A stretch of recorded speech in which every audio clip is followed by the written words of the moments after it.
Our interview with the Russian ambassador was taped earlier this morning before we learned from David Martin that Russian forces have actually received orders to invade.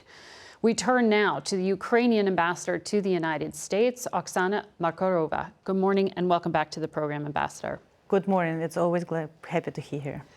Given what we have learned, do you believe that there is still a window of opportunity to actually stop Russia from invading?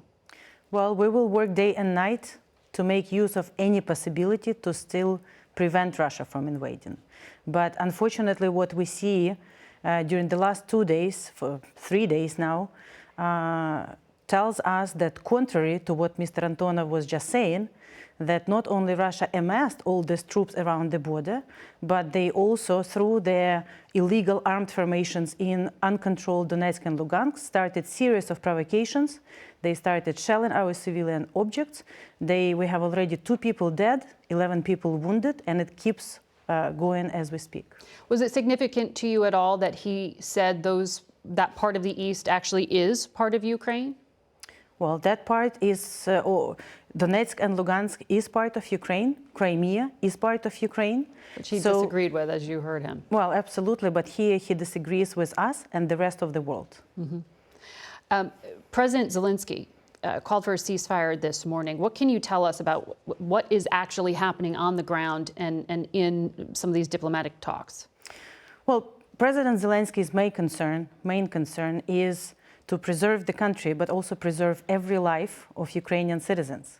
So we are using, while preparing to defend our country, we're using every possibility to still choose the diplomatic path and force Russia to choose the diplomatic path. So everything from the UN to OSCE to Vienna document, which we engaged the consultations on, to Budapest Memorandum. I mean, we are calling not only on aggressor, which is Russia, but also on all of our friends and allies to get together and use every opportunity to still deter Russia from invading. But you're president. I mean, you are a diplomat. You were choosing your words carefully. Your president was very sharp with his yesterday, and he made clear that the West is not doing enough in his view.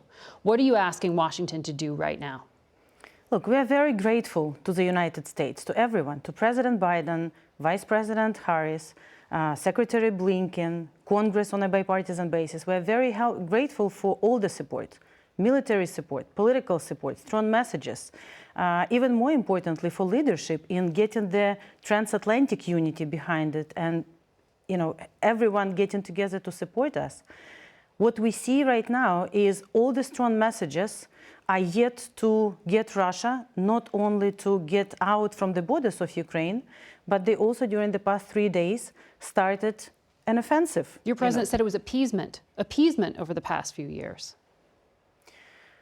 Well, again, let me remind everyone, we are at war and we are under attack for the past 8 years. And should harsh sanctions or harsh reactions were in place in 2014 and 2015, maybe today we would be discussing the rocket launch that was yesterday with the first stage from Ukrainian companies, or some other more peaceful items to discuss. But unfortunately today we are starting this morning as people are being shelled at in Ukraine. Mm-hmm. You were previously Ukraine's finance minister. You worked in the finance ministry. I know that Ukraine has come under incredible cyber attacks over the past few years, and you expect them to start up. You've already had the largest in your country's history just within the past week. What specifically do you expect to happen in the next few days? Target your electrical grid, your banks, water? What should we be prepared for? Well, we expect everything, unfortunately, and we know that, again, our intelligence is now declassifying and putting publicly a lot of information about the prepared terrorist acts on the uncontrolled territories of Donetsk and Lugansk, but also warning about all potential cyber and information attacks.